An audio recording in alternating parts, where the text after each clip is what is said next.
Lah apa ora ngrawuhake para Brahmana winasih sewa sugata miyang para nimpuna supaya goleki menyang endi dununge Dewi Radropati. Kabeh wis tak rawuhake ning ora ana sing iso ngandhakake. Tumuli aku kelingan yen aku duwe guru sing banget tak junjung derajate. Pendhita sing kondhang monyor-monyor. Ya kuwi Bapa Mremban Durna. Mula sowanku aku pengin takon karo kowe. Takon bab apa? Waradropati Mbak Yu kuwi menyang endi?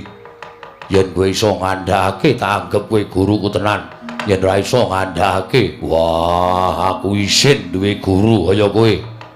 Ah lole kenthos walu gembol manyar-manyar duk ning dungkul wana dadi asras dadi wana. Werkudara iki bab sing ora enteng lho Werkudara. Iki ora bab sing baen-baen. Ning iki ngembet marang kararjaning anak Prabu Puntadewa merga ngene.